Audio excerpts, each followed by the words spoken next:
In the infinity of life where I am, all is perfect, whole, and complete. I see any resistance patterns within me only as something else to release. They have no power over me. I am the power in my world.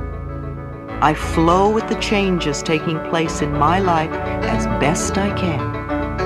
I approve of myself and the way I am changing. I am doing the best I can. Each day gets easier.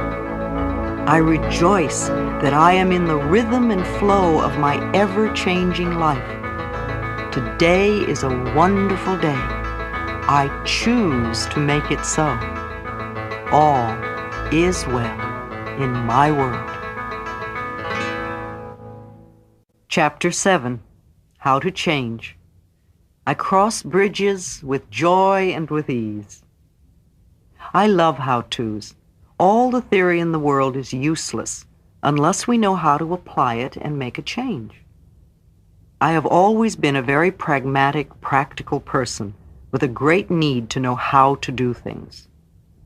The principles we will be working with at this time are nurturing the willingness to let go, controlling the mind, learning how forgiveness of self and others releases us, releasing the need. Sometimes when we try to release a pattern, the whole situation seems to get worse for a while. This is not a bad thing. It is a sign that the situation is beginning to move. Our affirmations are working, and we need to keep going. Example, we are working on increasing prosperity, and we lose our wallet. We are working on improving our relationships, and we have a fight. We're working on becoming healthy, and we catch a cold. We're working on expressing our creative talents and abilities, and we get fired. Sometimes the problem moves in a different direction, and we begin to see and understand more.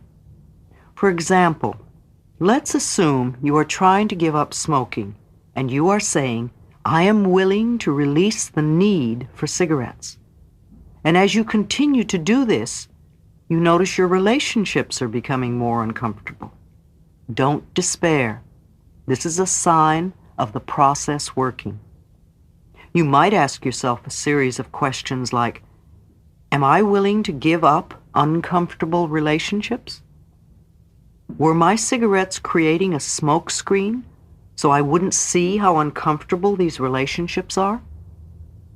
Why am I creating these relationships? You notice that the cigarettes are only a symptom and not a cause. Now you are developing insight and understanding that will set you free. You begin to say, I am willing to release the need for uncomfortable relationships. Then you notice the reason you're so uncomfortable is that other people always seem to be criticizing you. Being aware that we always create all of our experiences, you now begin to say, I am willing to release the need to be criticized. You then think about criticism, and you realize that as a child, you received a lot of criticism. And that little kid inside of you only feels at home when it's being criticized. Your way of hiding from this had become creating a smokescreen.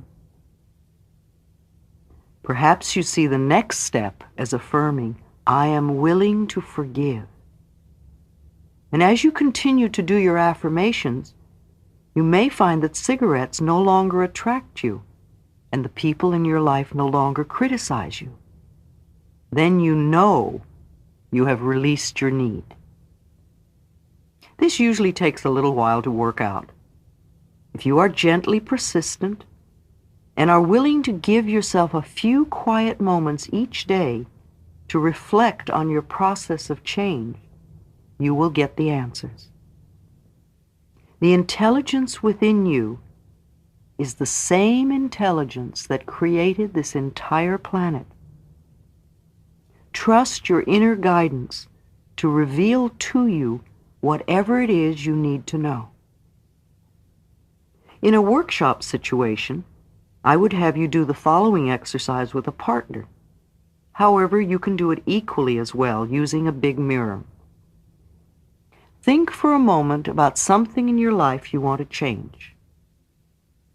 At the mirror, look into your eyes and say aloud, "I now realize that I have created this condition, and I am now willing to release the pattern in my consciousness that is responsible for this condition." Say it several times with feeling. If you were with a partner, I would have your partner tell you if they really thought you meant it. I would want you to convince your partner. Ask yourself if you really mean it. Convince yourself in the mirror that this time you are ready to step out of the bondage of the past. At this point, many people get scared because they don't know how to do this releasing. They're afraid to commit themselves until they know all the answers. That's only more resistance. Just pass through it. One of the great things is that we do not have to know how. All we need is willingness. The universal intelligence, or your subconscious mind, will figure out the hows. Every thought you think and every word you speak is being responded to, and the point of power is in this moment. The thoughts you are thinking and the words you are declaring at this moment are creating your future. Your mind is a tool. You are much more than your mind. You may think your mind runs the show, but that is only because you have trained your mind to think in this way. You can also untrain and retrain this tool of yours. Your mind is a tool for you to use in any way you wish. The way you now use your mind is only a habit, and any habit can be changed if we want to do so. Quiet the chatter of your mind for a moment and really think about this concept. Your mind is a tool you can choose to use any way you wish. The thoughts you choose to think create the experiences you have.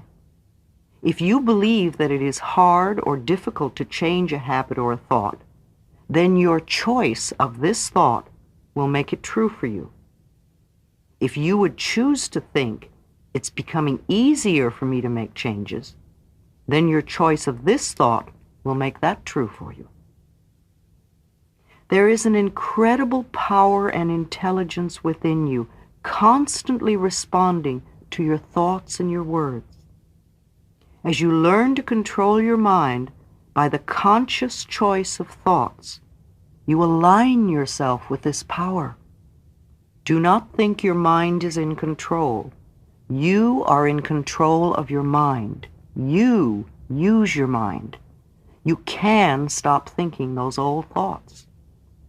When your old thinking tries to come back, saying it's so hard to change, take mental control. Tell your mind, "I now choose to believe it is becoming easier for me to make changes." You may have this conversation with your mind several times before it will acknowledge that you are in control and that what you say goes.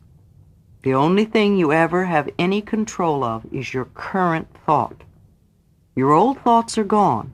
There's nothing you can do about them except live out the experiences they caused. Your future thoughts have not been formed, and you do not know what they will be.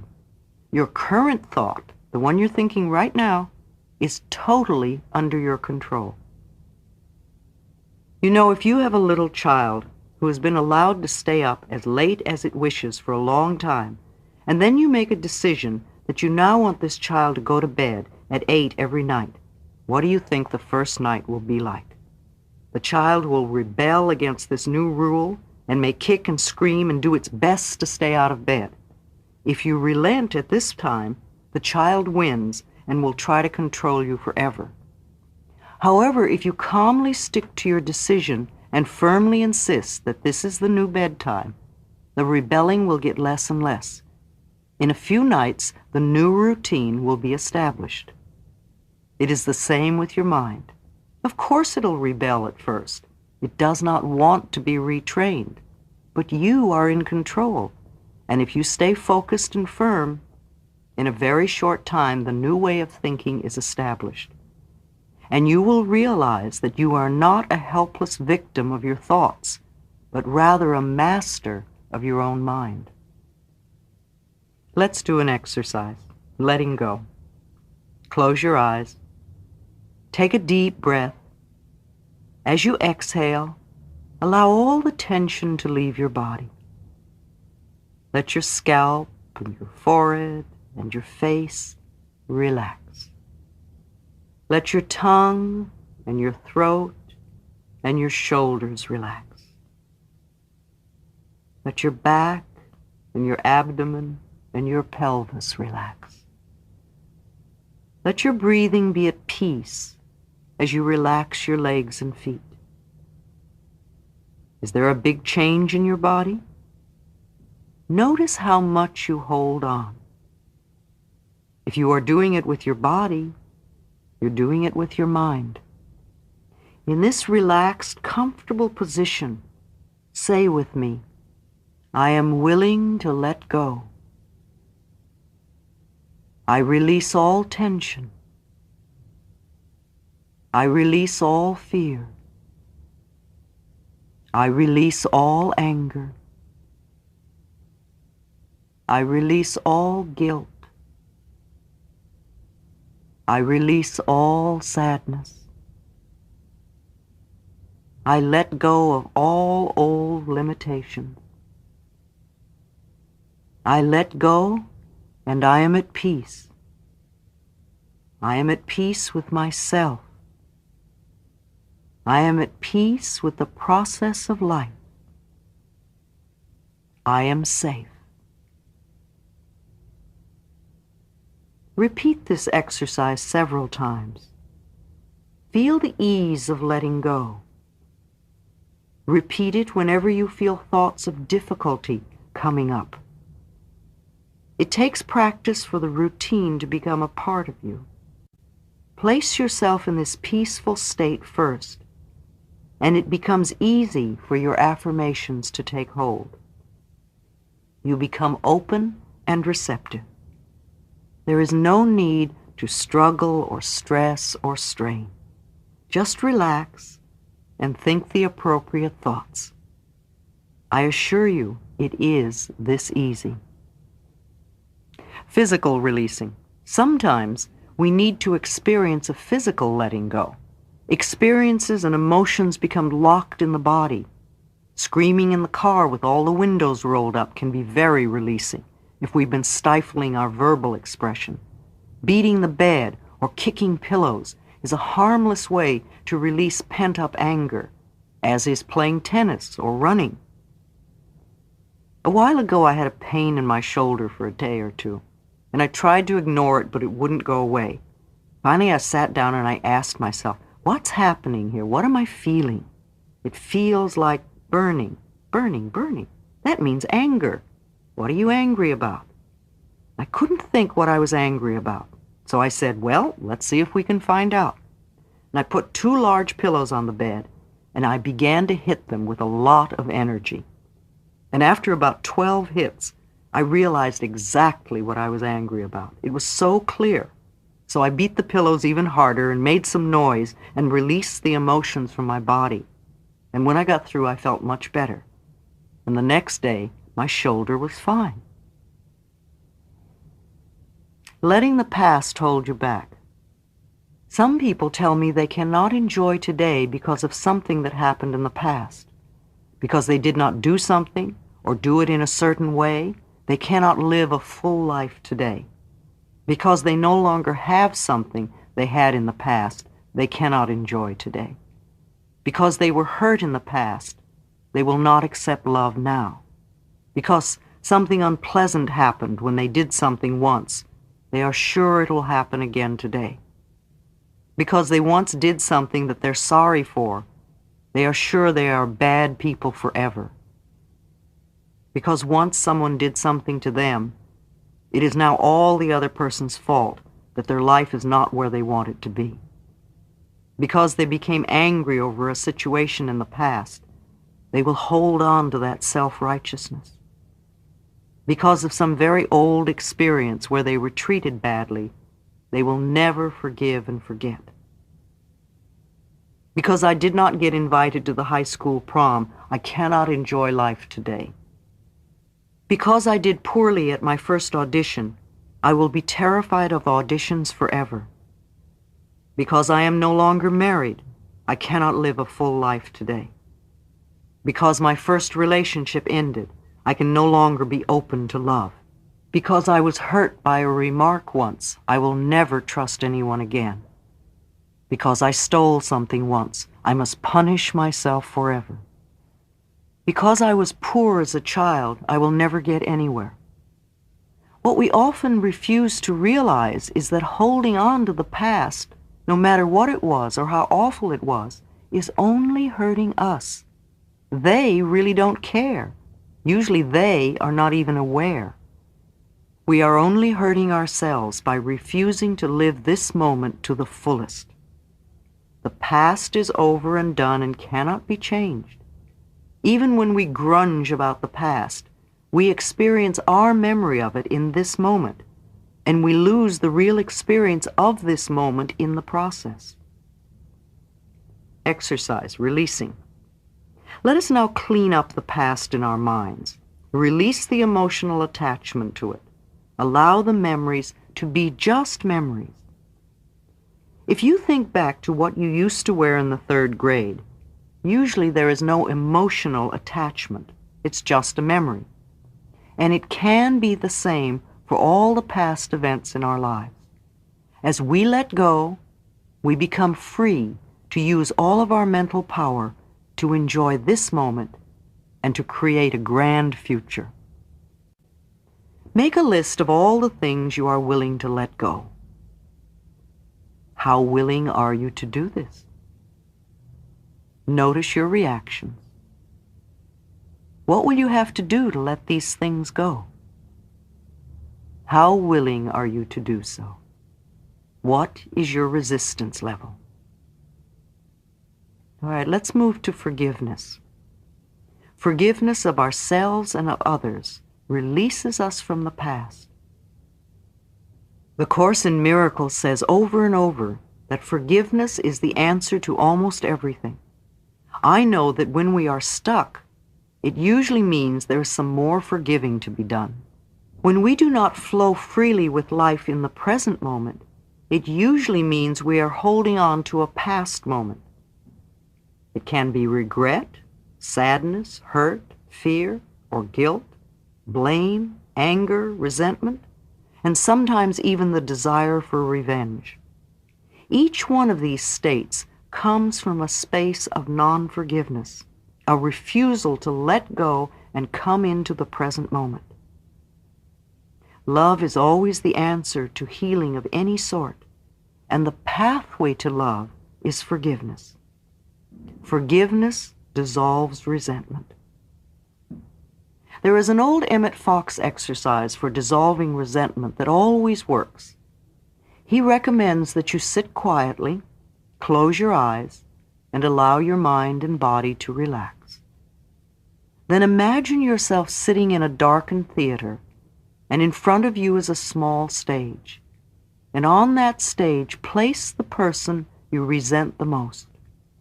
It could be past or present, living or dead.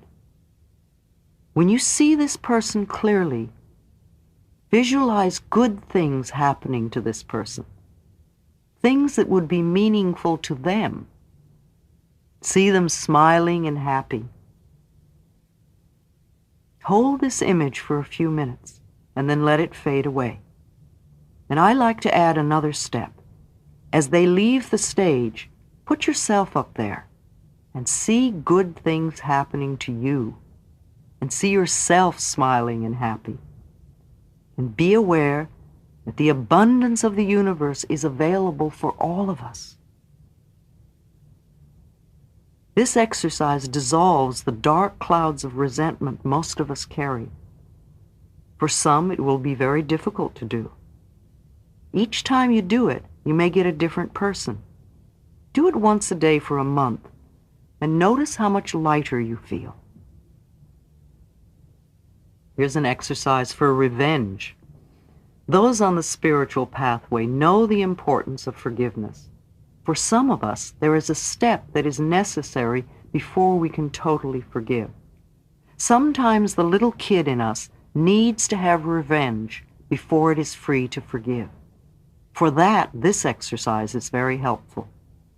Close your eyes, sit quietly and peacefully, and think of the person who is hardest to forgive. And what would you really like to do to them? What do they need to do to get your forgiveness? And imagine that happening now. And really get into the details. How long do you want them to suffer or do penance? And when you feel complete, condense time and let it be over forever. And usually at this point you feel lighter and it's easier to think about forgiveness. Now, to indulge in this every day would not be good for you, but to do it once as a closing exercise can be very freeing. Forgiveness. Now we're ready to forgive. Do this exercise with a partner if you can, or do it out loud if you are alone. Again, sit quietly with your eyes closed and say, "The person I need to forgive is, and I forgive you for." The person I need to forgive is, and I forgive you for. And do this over and over. You will have many things to forgive some for, and only one or two to forgive others for. If you have a partner, let them say to you, "Thank you, and I set you free now." If you do not, then imagine the person you are forgiving saying it to you. Do this for at least 5 or 10 minutes. Search your heart for the injustices you still carry, and then let them go. When you have cleared as much as you can for now, turn your attention to yourself and say out loud to yourself, "I forgive myself for." And do this for another 5 minutes or so. These are powerful exercises and good to do at least once a week to clear out any remaining rubbish. Some experiences are easy to let go, and some we have to chip away at until suddenly one day they just let go and dissolve. Here's another good exercise. Begin to visualize yourself as a little child of 5 or 6, and look deeply into this little child's eyes. See the longing that is there, and realize that there is only one thing this little child wants from you, and that is love. So reach out your arms and embrace this child. Hold it with love and tenderness. Tell it how much you love it, how much you care. Admire everything about this child, and say that it's okay to make mistakes while learning.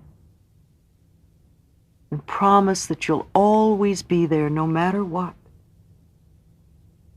And then let this little child get very small until it's just the size to fit into your heart. And put it there so whenever you look down, you can see this little face looking up at you, and you can give it lots of love. Now visualize your mother as a little girl of 4 or 5, frightened and looking for love and not knowing where to find it. Reach out your arms and hold this little girl and let her know how much you love her, how much you care. Let her know she can rely on you to always be there, no matter what. And when she quiets down and begins to feel safe, let her get very small, just the size to fit into your heart. Put her there with your own little child, and let them give each other lots of love.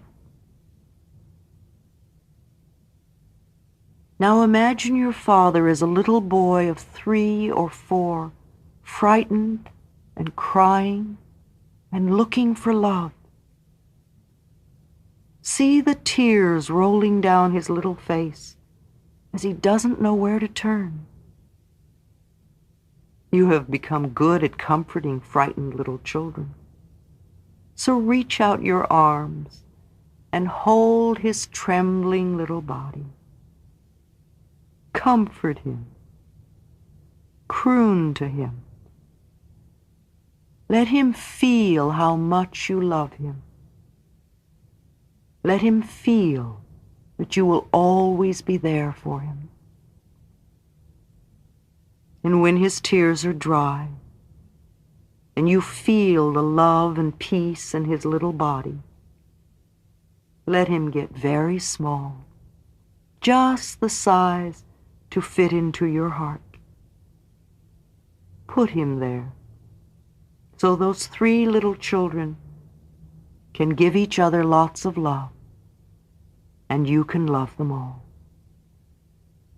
There is so much love in your heart that you could heal the entire planet. But just for now, let us use this love to heal you. Feel a warmth beginning to glow in your heart center, a softness, a gentleness.